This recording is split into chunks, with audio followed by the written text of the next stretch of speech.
Hello, my name's Ethan Cat. If you've never heard of me before, just pretend I'm some multi-Eisner winning comic artist who is really good and has won all kinds of awards and stuff. Yeah, that's me. Just pretend that and you'll be fine. Because in actual facts, I draw things from time to time, and from that drawing, one of the questions I've been asked most often is how I do my lines, or my inks, if you will. How I draw the lines on the characters and things that I draw. So I thought I'd put together this little video, essentially commenting on my process. So maybe other people can get something out of that. And yeah. And although this video will mostly be about my lines, you can see that I'm essentially sketching first and foremost, because this is actually an important part.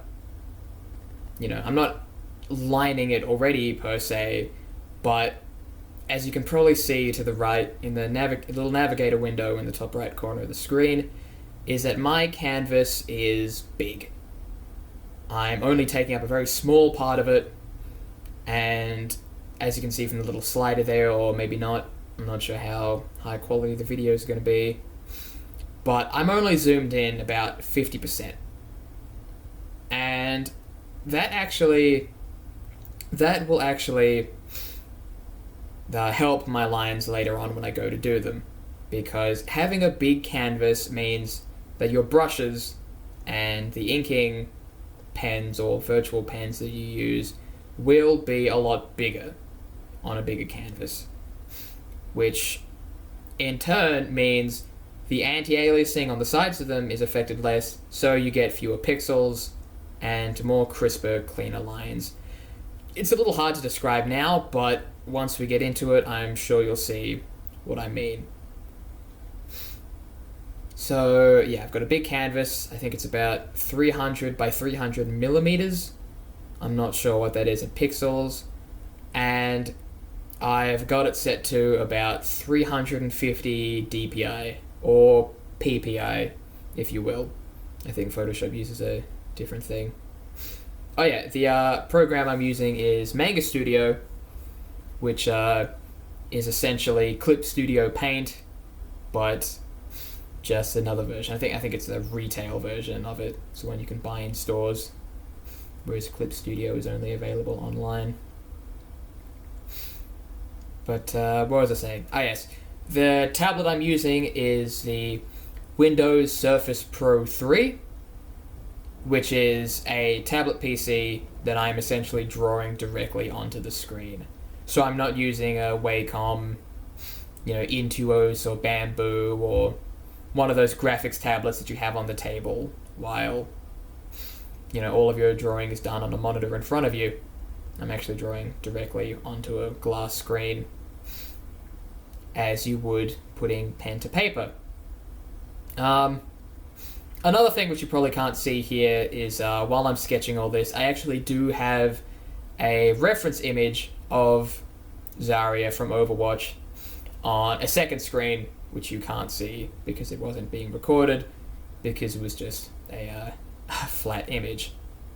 Now, I really want to, the reason I sort of brought that up is because I feel as though a lot of younger, more novice artists feel as though using reference or having images with them while they draw is cheating somehow, or dishonest. Like, you're not actually drawing from yourself, you're drawing from something that's already there, which, don't think like that. Reference images are good to have. They really help. Even if you're not drawing a character or drawing something that's one-to-one, maybe if you're just using a pose or just looking up a detail on something, reference images are very, very useful to have. And yeah, use them. Google image search is your best friend when it comes to art.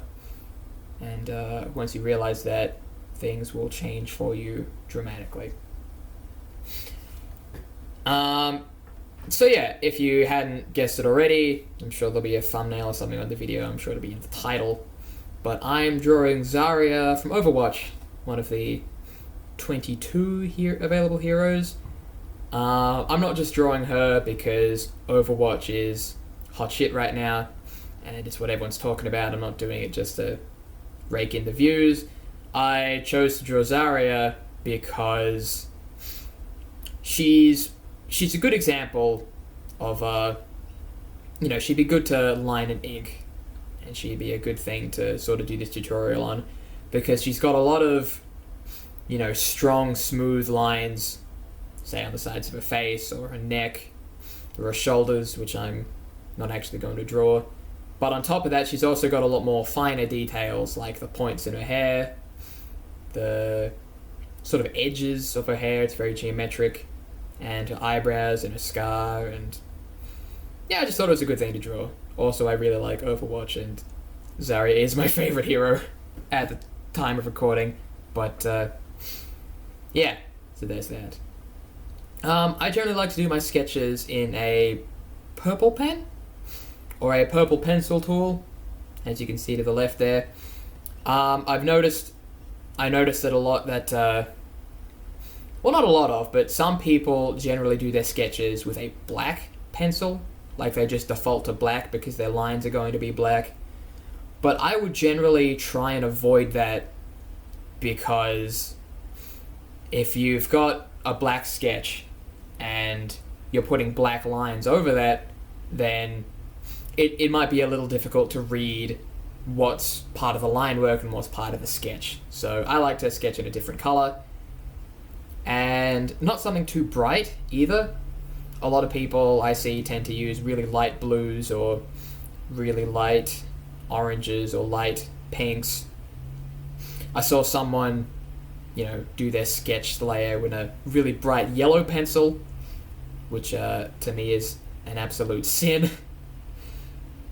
But I think it's good to use darker colors when it comes to the sketch layer, because then you can sort of fade that out or make it more opaque or lower down the opacity of the layer when you go to inking. And I'll explain why that's good practice to get into later when we get to that. And yeah, so as you can see, I'm just going to bring it back to the fact that I have a big canvas. I'm not zoomed in all the way. I think that's something that a lot of younger artists tend to do, is they tend to make their canvases the size of whatever social network they're going to put things on. So like, the preview size for Tumblr or DeviantArt or something like that. But that to me is generally a bit of a bad practice to get into, because then the source image you have is very small, and it's a lot easier to take a big image and crop it down for the internet and social media than it is to have a small image and then blow it up. So if you make your canvas small and you make your drawing small, then it's if you try and zoom in on it in any sense, it's just going to get distorted and pixelated. And having a big canvas actually really helps your line work too, as I'm sure you'll see when I start lining. I think the sketch is almost done. Eventually we should see a fade out, and I'll get to the line work. Now let's see what... Yeah, I also want to stress, this isn't a tutorial. This isn't me telling you what to do or how to do things. This is just me showing you how I do things, and the various tips and tricks that I've come across, which I feel have really helped me and my art. Because there is no one way to do art, and that's something I think we all need to face and learn at some point. Now, this isn't how I do my lines.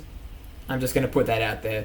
This is one of the ways I see a lot of lesser experienced artists try and do their lines, which, again, it's not necessarily a bad thing, but you can see I'm using very short, very quick brush strokes, which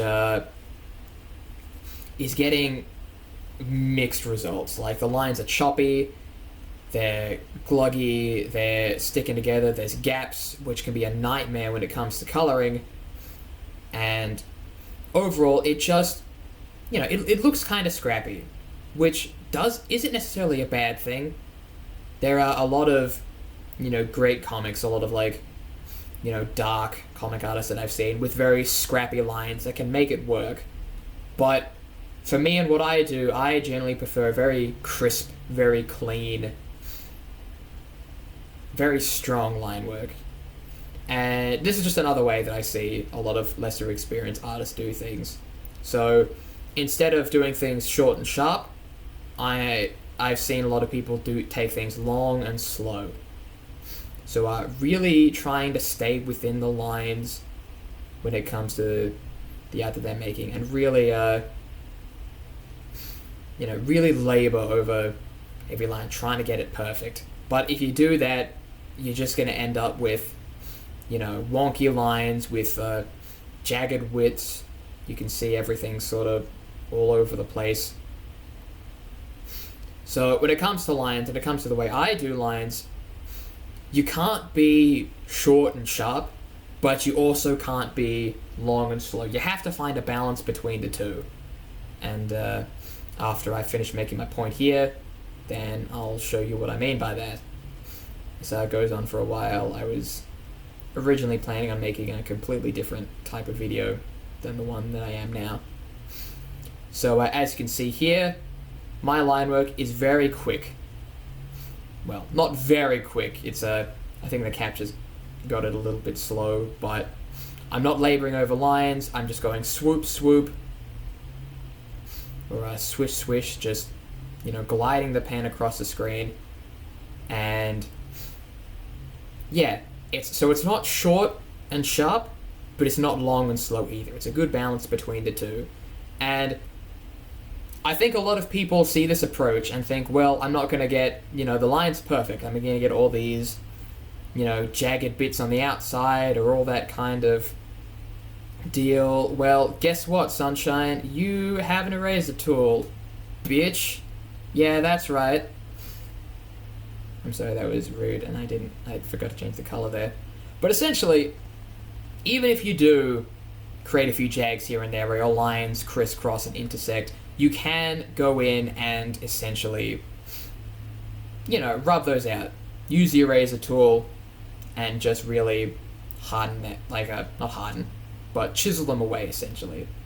And so if you look at the line in isolation, which I think a lot of people do when they start lining, they think, oh, it's wonky or it's crooked here. But once you really add in all the other lines, you tend to not be able to see those kinds of things. And you as the artist will definitely see a lot more, chinks in your line work or cracks here and there than the people who are actually going to be looking at your art do. Because you are, looking at your art as you're making it, and you essentially see every flaw, quote unquote, as it happens. But a lot of these things will just slip by people.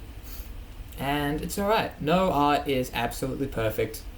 And, it's all just about finishing one project and moving on to the next, in my eyes.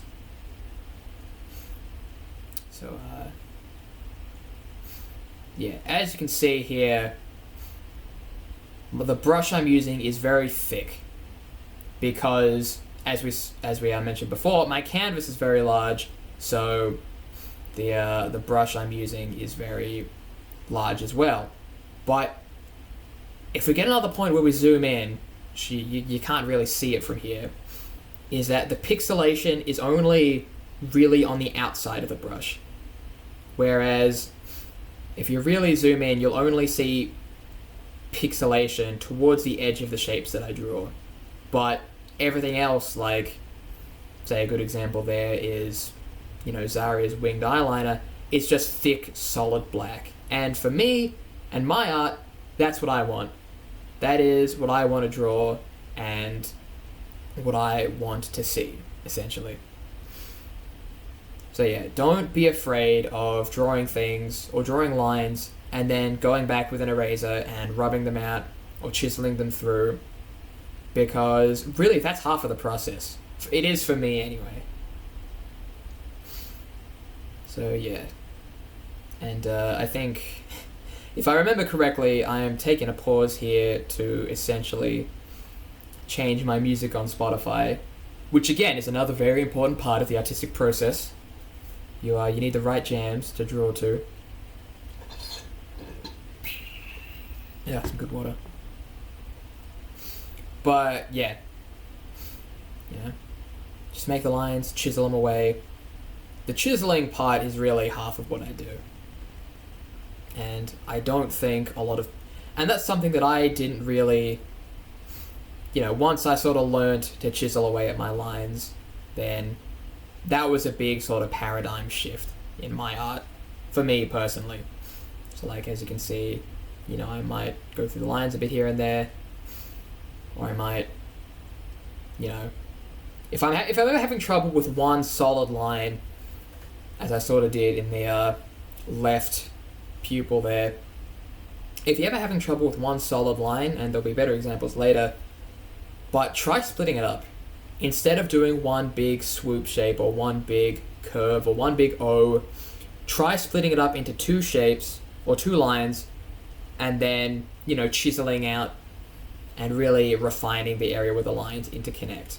So I think I'm about to do one in this sky here. So like that, where the lines crisscross past each other, essentially.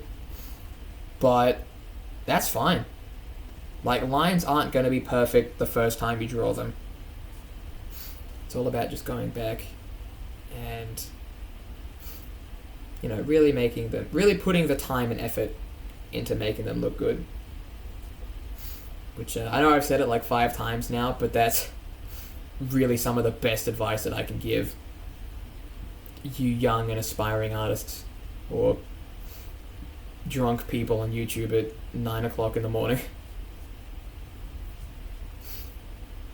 So let's see. Yeah, and as you can see, you can only really see the pixels on my lines once you zoomed in 1000%, I think is the little metric on the side there. So yeah, big canvas, bigger brushes, more solid line work. And that's something that you only really discover by trial and error.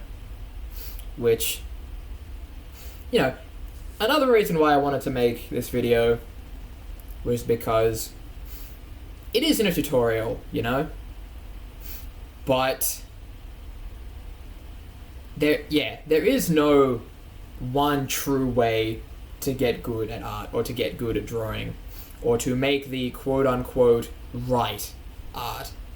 So a lot of the tips I'm teaching you now are simply things that I've come across in my own experience as an artist, or my own experience, drawing. I try things, I make mistakes, I experiment with things which, don't quite turn out as well as I planned them to, or maybe I do things which I could have potentially done better. But that's really all part of the learning process. Like, half of this here that I'm doing now is just straight up muscle memory. Like, I'm just going through the motions, and I can do that because I've gone through the motions enough times before where I'm comfortable enough in just going, yep, lines, chisel, chisel, chisel, here we go. And that's something that only practice and, practice and thorough scrutiny can get you. Yeah. As I said, not a tutorial, just the way I see things, and just imparting any of the wisdom I can on the lesser experienced folk of the day. There aren't many things I'm good at in life. I like to think drawing is one of them. Yeah. My move's looking good. Zooming in is another thing that I think a lot of novice artists don't take advantage of, because I've seen a few of them try and draw in like live streams and stuff, and they will, I've seen people go from sketch to finished product all without zooming in and out. But here you can really get the fine details locked in and locked down. like these little spikes on her, what are they called, sideburns here. I wouldn't be able to get them out with a solid level of fidelity that I would if I wasn't zooming in. So yeah, zooming in is good. For me, it's very fortunate because I can just put 2 fingers on my screen and zoom in and out. Because I'm working on a tablet PC. But I think a lot of graphics tablets can do that as well. I'd recommend looking into just exactly what capabilities your graphics tablet has. I know a lot of people use the Wacom Bamboo or the Intuos, and I think you can pinch to zoom on them, but I'm not sure. Researching what your tools can do is definitely a good thing, which can improve your workflow, which can in turn produce better art or make you more efficient in creating the art. Because if you're more efficient, you're going to practice more and you're going to get more done, and then everybody wins because you're making good art and people see you making good art and they're like, hey, that's some good art. I am happy that I saw that. Which I hope is what everyone does to me. But it's probably not the case. Anyway. So yeah. As you can also see, I'm also using, various line thicknesses. And the way I do that is just by, pushing harder or lighter on the actual surface of the tablet itself. I'm not changing how big my brush is, I'm just pressing lighter or pressing harder if I want to, say, do a thicker line like I am now, or if I want to do a thinner line like all the other ones in her hair or her eyebrows or the wrinkles on her face. Well, not wrinkles, I think there are a few wrinkles between her eyes. But yeah, line thickness is a good thing to have. Another good thing that I have that you probably can't see from the way I'm drawing is I have stabilization turned on. Whoop. Yeah, sometimes tablets will wig out and just put lines everywhere where you don't want them to, and that's something you got to look for. That's just the curse of technology. But you wanna undo those little blips on the screen before you get too much work done. So yeah, I have brush stabilization on, which if I switch back to my pen, it's that little 5 boxes. I've got stabilization turned up to maximum, which some people might say is cheating, quote unquote, but really it's so helpful. I was sort of in the camp of, stabilization, that's you can't have that. But once you start using it, it just makes your life so much better. As you can see here, I'm trying to get this hair flick done in one line, which I'm having a bit of trouble with that. The curve up there is very rounded where I want it to be more pointy. So I try splitting it up into 2 lines instead, which is a good thing to do. So yeah, stabilization is a godsend. Once you try it, you can't go back.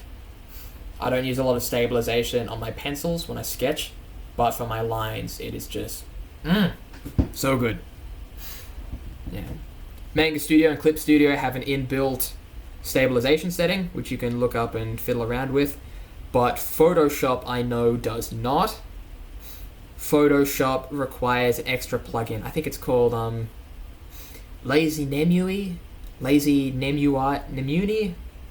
whatever. If you just Google, Photoshop plugin stabilization, or Photoshop stabilizer plugin, and then if you download and install that, your life will be just improved after you start playing around with it and seeing what's best for you. Because, you might not like the stabilization, or you might not like stabilization on maximum, or, experimentation is half the fun of art. But trust me, it is just, oh, so good. Get a little bit of tangents here. I'm just gonna, yeah, try and get the lines in her hair right. Yeah, hiding the sketch layer, I think, is a very important thing to do every now and again, because you can really look at things and go, okay, well, I want to see how this looks, without the sketch, because sometimes the sketch can cloud things up or make things too busy, and yeah, it's good to get a fresh perspective on things. You can't spend your whole life zoomed in all the way. You gotta go out every now and again and take a look at the whole big picture.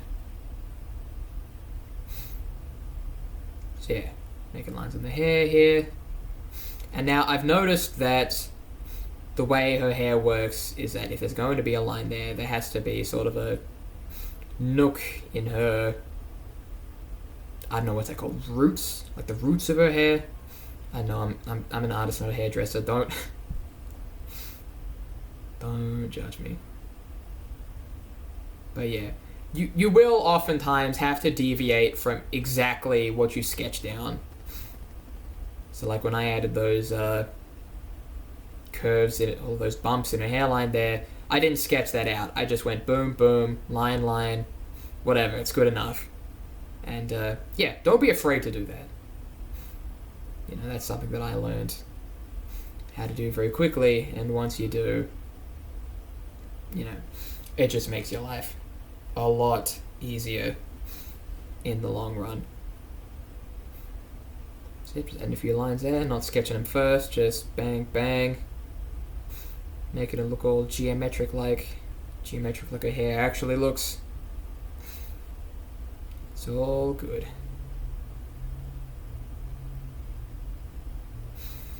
Try not to be a perfectionist with these things, but I also try to make sure they, look good. Which I know sounds a bit weird, but yeah. Sometimes it's better to just go for a good line than to slave away trying to find the perfect line. And of course you can zoom in and chisel them out later with an eraser to make them more pointy or more whatever. Here I am again, trying to put a line in here. I didn't sketch it first, I just noticed it was missing in the sketch. Her hair is very geometric from the reference images. And yeah, I remember having a bit of a tough time with this line, so I'm not sure how long it's going to take to get to that. Or maybe I'll just give up and move on to something else, like the shoulders. Yeah. I wanted this to be a very simple tutorial. I didn't want it to go on for too long, so I didn't really bother giving her shoulders or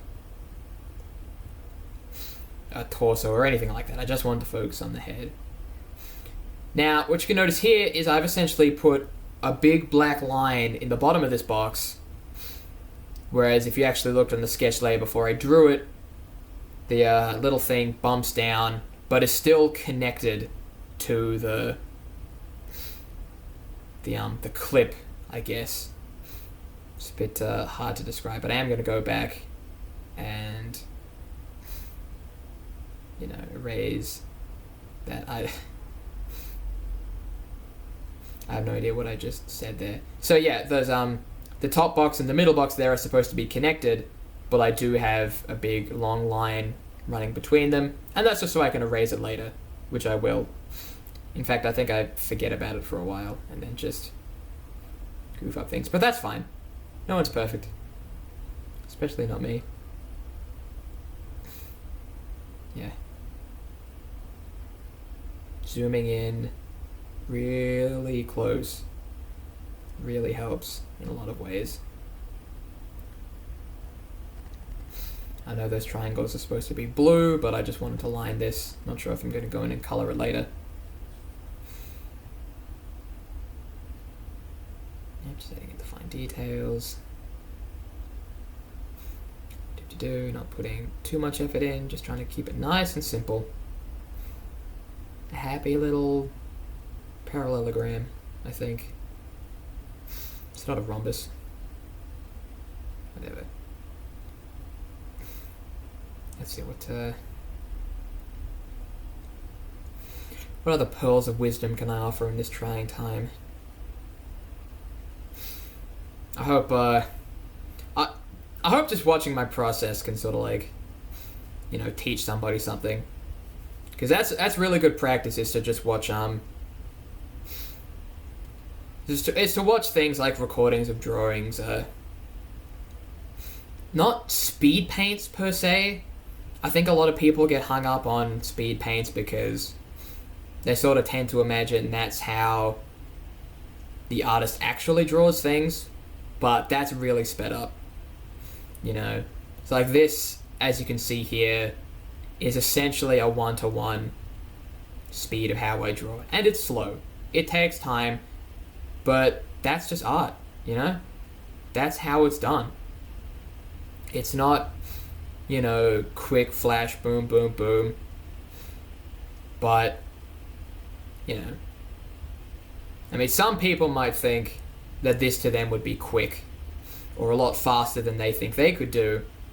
But in the end, that all comes down to time and practice. Like, I've been doing this for, 3 to 4 years now, maybe.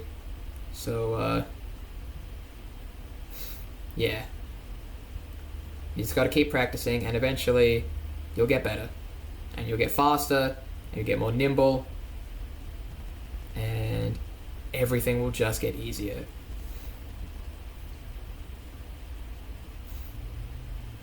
Yeah, just like the lines.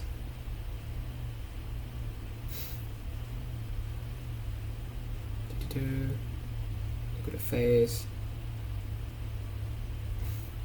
Yeah, I think I noticed that her collarbones were sort of too far apart, so I deviated from the sketch, brought them in a bit, and yeah, didn't sketch it at first, but that's fine. No one will know, except for you people, I guess, but that's just fine. I can live with that. So yeah, you can see there's a little circle that's just appeared on the side of the collar there that I just erased, but unfortunately that's just a thing that happens. Like, yeah, what happens for me is that when I'm drawing, sometimes my tablet will detect my hand that I'm resting on the screen because the pen's not floating around, and it'll think, oh, he wants to put a little dot here, and it'll just go ahead and do that. But that's fine. That's just half the curse of digital technology, I guess. So yeah, I accidentally kind of repeated that little parallelogram shape there because I was looking at the reference image and got a bit confused here or there, which is fine. Just rub it out and round off the corners and all set, I guess.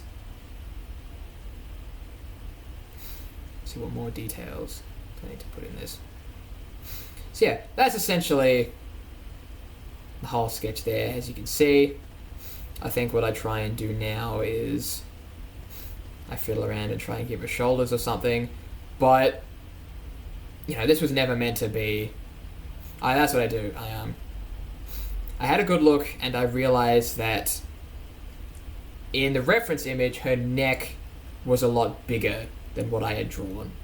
Like, it was a lot more strong and masculine in a sense.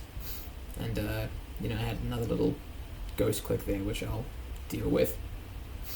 But again, that's why reference images are so good to have and use, is so you can figure out little discrepancies like that.